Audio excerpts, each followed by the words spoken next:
everybody, welcome to the Black Sheep Props channel. I'm Steve, and I'm here to teach you the tips, tools, techniques, and materials for building your very own super cool EVA foam props.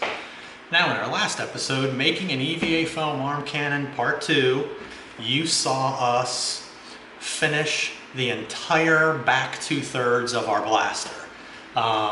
In part 1, we finished the first third. In part 2, we finished the back 2/3, which was loaded with cool details, with rivets, with vents, with levers that cock back, with wiring, crazy awesome detail. And you saw how perfectly everything fit together. You can do this, it was all easy, we didn't have one difficulty, and neither will you. So, in this episode, making an EVA foam arm cannon part 3, we're going to do what you've seen us do before. We're going to seal our prop with black Plastidip, and you've seen how that totally jumps up and how cool it is. It looks cool when you assemble it, but once you seal it with black Plastidip, pow, that thing really looks cool. So we're going to seal it with black Plastidip, we're going to bust out our acrylic paints, and we're going to get our sponge brush out, we're going to have at it, we're going to make it look super cool, we're going to put some warning stripes on there, we're going to put some damage on there. We're going to use a new technique tonight that we haven't done yet so far that's going to add to the battle damaged effect, and it is cool. So, enough of me flapping my mouth. If you're ready to hit it, let's make something. Okay, now we're out at the spray booth and back, as we always talk about, even when you're outside. Use your ventilator, don't mess around with this stuff, you don't want to be breathing it in.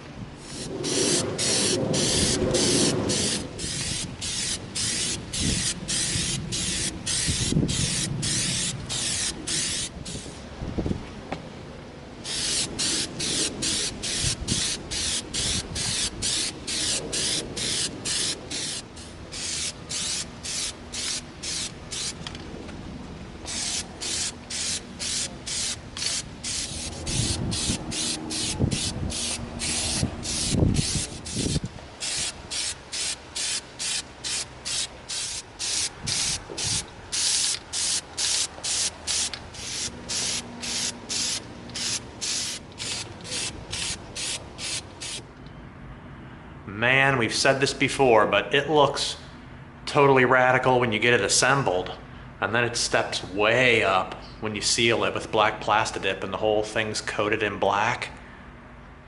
We taped off for this small area here, and we taped off the 2 areas where we're going to be doing our stripe, our warning stripe. Okay, we're going to bring in our army green, which is actually called clover. There we go.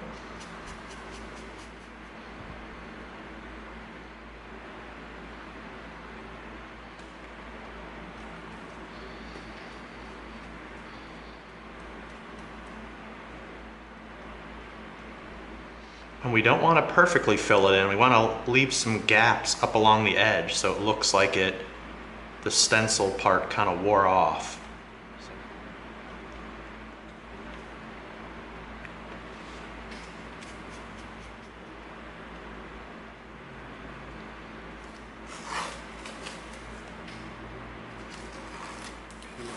There you go, look at that.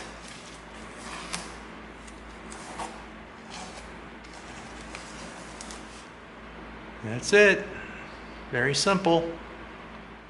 Okay, now we're going to come in with our silver, and we're going to start hitting all the silver details. And what we need to do is we need to tape off right here behind this neoprene tube. So we're going to do the whole front end of the barrel silver. And then we're going to come in and we're going to hit the vents silver with a brush, there and there. We're going to hit all the rivets with silver. And we may even get crazy. We may go into this little area of these teeth right here and get that silver. But we'll decide as we go on that one. Okay, now we're getting our tape in there. Fairly close. It doesn't have to be super close on this because don't forget the sponge brush doesn't get into the crevices. So as long as we're fairly close, we'll be okay.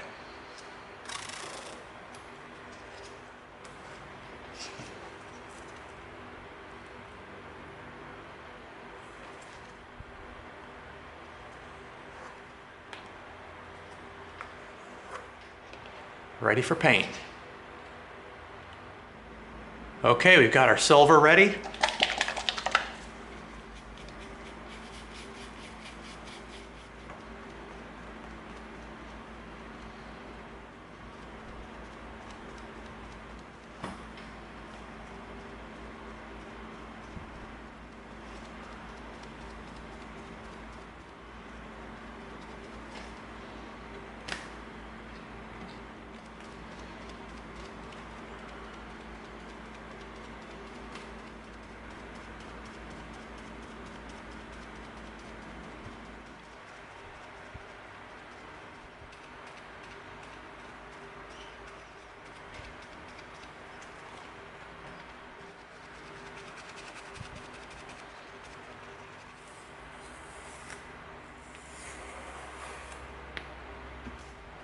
All right, there we go, nice.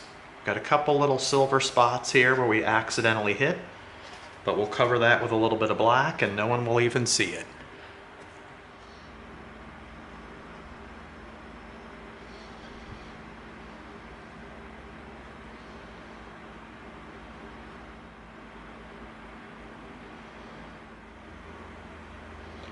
Okay, now we're sticking the brush down in between the teeth just to get a little bit in there.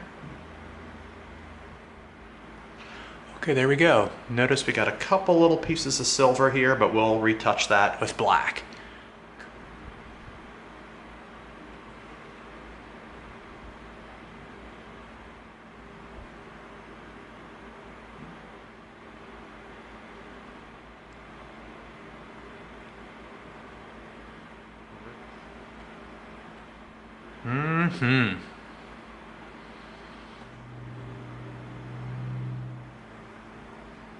I think we'll go in and we'll try to hit these teeth as well.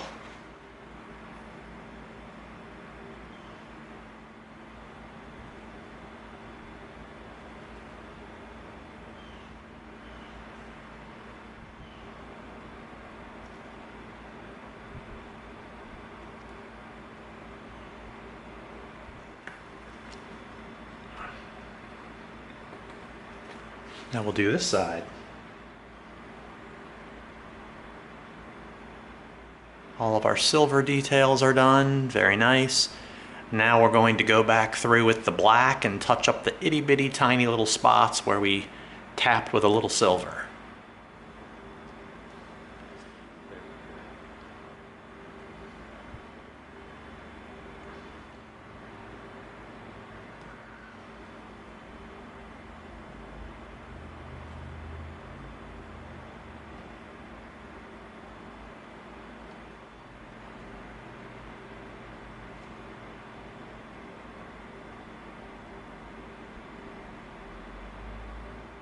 Now we're going to begin taping off where we want our white stripes to go.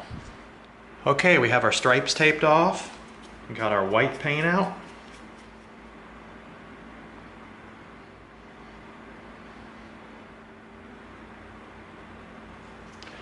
All right, there we go.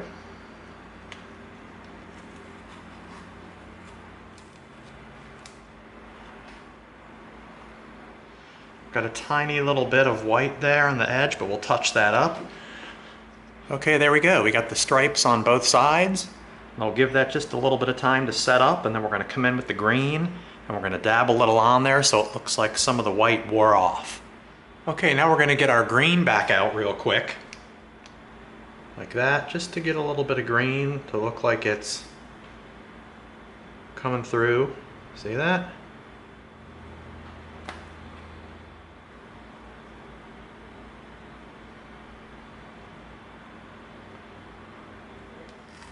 Just enough.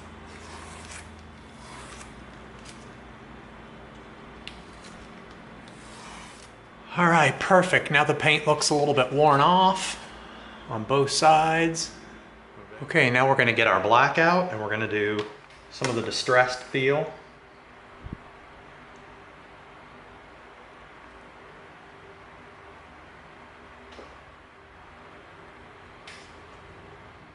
There we go, just like that.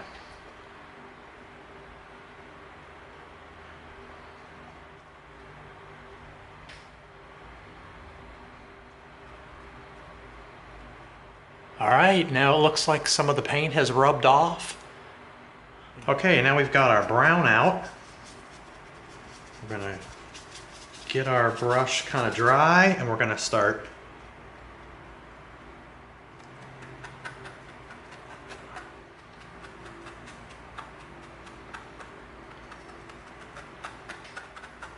tap it, rub it around. Just enough to dirty it up a little bit. No.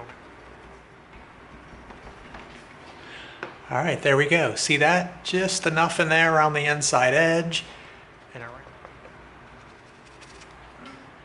Now let's just hit a little more around the edge just to get it kind of dark on the edge there. I'm just gonna pick a few spots and darken it up a little bit with the dirt. All right, there we go. Look at that, nice and dirty. Classic. Okay, now what we're going to do is we're going to use a technique we haven't done yet in any of our videos, and it is the dry brush scratches technique.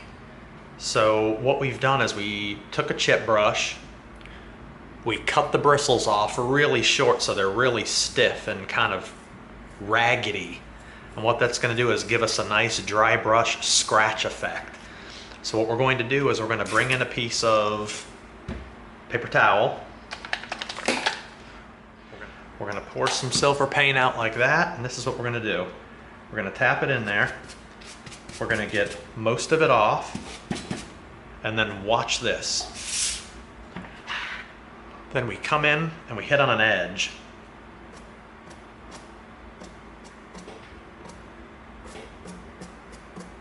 Look at that.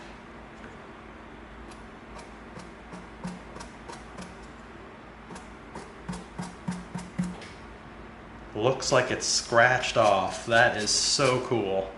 Right on the edges.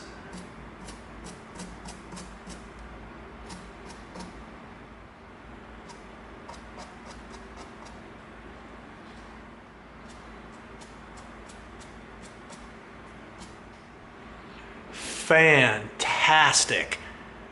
We're just going to hit some areas with it all the way around the whole piece.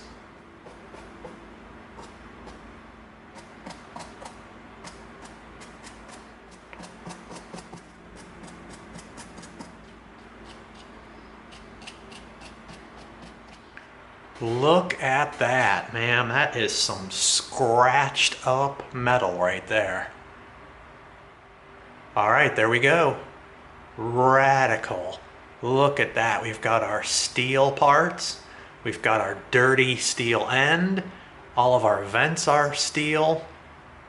Inside our cocking device is silver. Our rivets are silver. All of our vents are silver.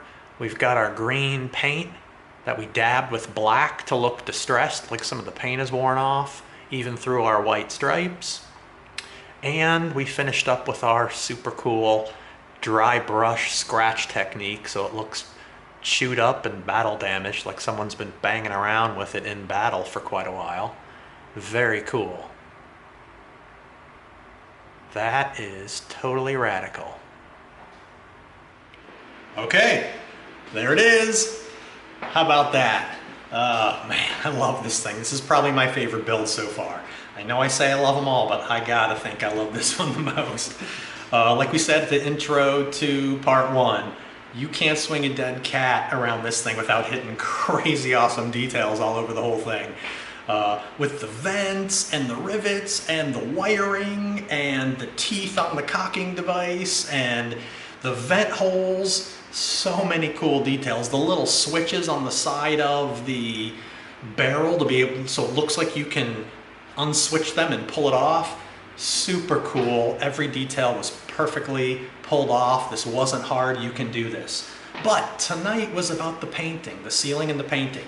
This turned out cool with the usual weathered distressed metal on the barrel. We've got metal vents, metal teeth in the side here. We have, we painted on our cool futuristic kind of like warning stripe, and we weathered it to look worn off and stuff. But the real star of tonight's painting was the super cool chipped brush. Man, that is bad. That looks like some legit scratched up metal on there. Super cool technique. Love it. So that's it. That concludes making an EVA foam arm cannon part 3. Hope you liked it. If you did, give us a like and share us with a friend, and subscribe to this channel, and that way together we can go step by step through a lot more super cool builds so that you get the props you deserve. Thanks for coming. See you next time.